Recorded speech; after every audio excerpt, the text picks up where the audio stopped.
एक आदमी ने गलती से एक लैंडमाइन पर पैर रख दिया। उसने पास खड़े साथी को सावधान किया, लेकिन साथी उसे मजाक समझकर अनदेखा करते हुए रेगिस्तान में बेफिक्र होकर घूमता रहा। अगले ही पल आदमी सामने के दृश्य से इतना डर गया कि वह स्तब्ध रह गया। लेकिन उसे अपने साथी के लिए दुखी होने का समय नहीं मिला, क्योंकि उसके पैरों के नीचे भी एक लैंडमाइन थी। इस समय सबसे जरूरी था कि जल्दी से कोई तरीका सोचा जाए भागने का, नहीं तो वह भी जल्द ही उड़ सकता था। तो उसने तुरंत अपना मनोबल संभाला और फिर सावधानी से घुटनों के बल बैठने लगा और संतुलन बनाए रखा। उसने खंजर को रेत में डाला और परिणाम स्वरूप बिना किसी संदेह के एक स्पष्ट धातु की टकराने की आवाज ने उसे बताया कि वह निश्चित रूप से एक लैंडमाइन है।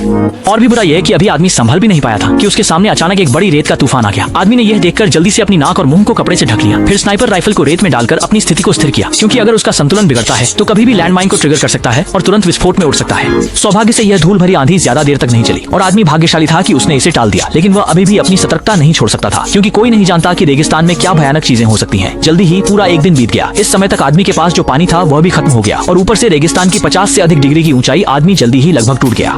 हताशा में आदमी ने अपनी पिस्तौल निकालकर खुद की ओर तान दी। इस दुखद अनुभव को यही खत्म करने का इरादा किया। किसी ने नहीं सोचा था कि इस समय उन्हें अचानक कुछ दिखाई देगा। बस देखा कि थोड़ी दूरी पर एक बूढ़ा व्यक्ति अचानक प्रकट हुआ। बूढ़ा व्यक्ति एक अजीब चाल से उस आदमी की ओर बढ़ने लगा। उसने तुरंत निर्णय किया कि दूसरा व्यक्ति निश्चित रूप से बारूदी सुरंग की स्थिति के बारे में जानता है, इसलिए उसने तुरंत उसकी मदद मांगी। लेकिन बूढ़ा व्यक्ति उस आदमी को इशारा करके कहा कि वह बहादुरी से एक कदम आगे बढ़े।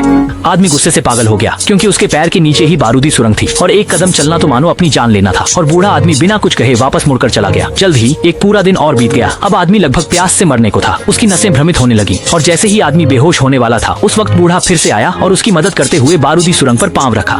इस समय आदमी ने आश्चर्यजनक रूप से देखा कि बूढ़े की दाहिनी टांग एक लकड़ी की बनी हुई कृत्रिम अंग थी। बातचीत से पता चला कि कुछ साल पहले बूढ़े व्यक्ति ने भी एक बारूदी सुरंग पर पैर रखा था, लेकिन उसने बहादुरी से एक कदम आगे बढ़ा दिया। हालांकि उसने एक पैर खो दिया, उसने फिर से स्वतंत्रता और जीवन प्राप्त कर लिया। आदमी धीरे धीरे बूढ़े व्यक्ति की इच्छा को समझ गया। उसने दृढ़ता पूर्वक बारूदी सुरंग पर रखे हुए अपने बाएं पैर को हटाया, पर अजीब बात यह थी कि नीचे की बारूदी सुरंग ने विस्फोट नहीं किया। फिर उसने सावधानी पूर्वक ऊपर की रेत को हटाया और फिर निकाला और देखा तो पाया कि जो उसे फंसा रहा था वो मूलतः लैंडमाइन नहीं था, बल्कि एक कैन था। और जीवन भी क्या ऐसा ही नहीं है? हर किसी के पांव के नीचे एक लैंडमाइन है जिसे खोलने की हिम्मत नहीं होती, लेकिन फिर भी असफल होने के बावजूद साहसपूर्वक अगला कदम उठाना ही पड़ता है।